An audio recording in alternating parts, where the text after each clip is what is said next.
Once upon a time, in the village of Umuchiri, there lived a young lady called Nenna. Nenna is from a polygamous family whose father happens to be a popular native doctor in the village of Umuchiri. Nenna's father, Chief Amadi, married 3 wives, and each of the wives gave birth to 3 daughters. Not even one wife gave birth to a son. Unfortunately, Nenna is the first daughter of the 3rd wife, and she lived receiving a lot of maltreatment from her step-sisters. This made Nenna to have so much hatred towards her step-sisters, thereby wishing herself never to give birth to a daughter when she eventually married. However, many years later, Nenna's step-sisters got married to different men, thereby leaving Nenna and her 2 other sisters, Nkechi and Chichi, together with their aged dying father, who is now lying in a sick bed. In no time, 2 suitors also came, seeking for Nkechi and Chichi's hand in marriage.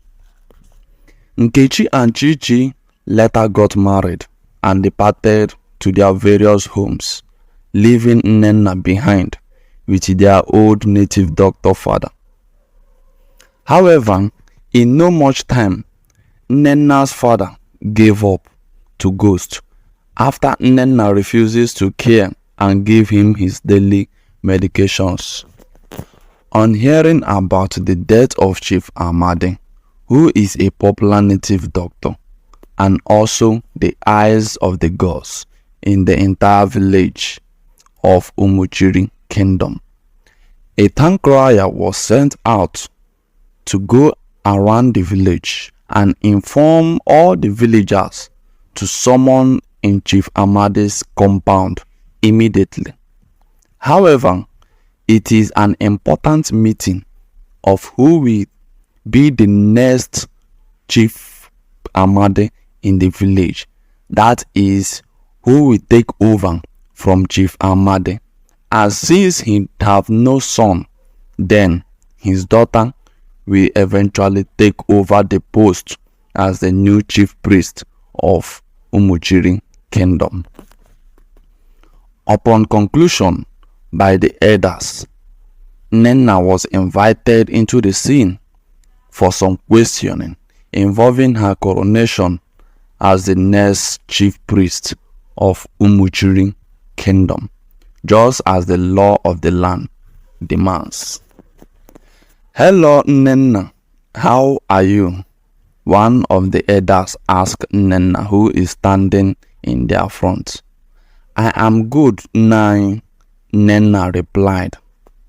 The elders cleared his throat, ready for some deeper question. "Okay, Nenna, haven't you known that after your late father, Chief Amadi, you are the next in line to take up the post as the law of the land demand? How ready are you for this?" the elder asked. "I am much ready, my elder," Nenna replied. "Okay, that is a good girl, but you know that the law demands that you must get married before your coronation. Do you have any man that would want to marry you now?" another elder from a corner asked. "No, my elders," Nenna replied. "Okay, go and look for a suitor and marry before we can now officially make you the eyes of the gods in our kingdom." All the elders there instructed Nenna on what to do. 2 weeks later, Nenna got married and was made the new chief priest of the kingdom. But something terrible happened on her coronation day. Upon lifting the chief authority staff, Nenna fell down and started confessing how she killed her late father, Chief Amadi.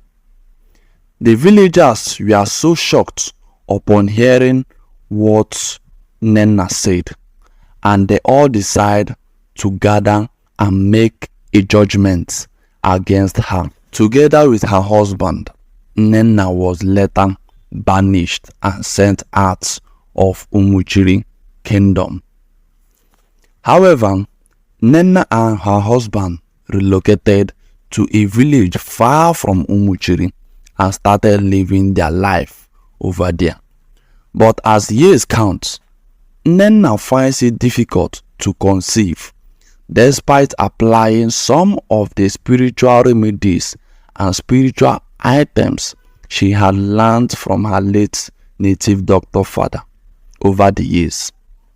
She lost hope at some certain time as the clock ticked towards her old age.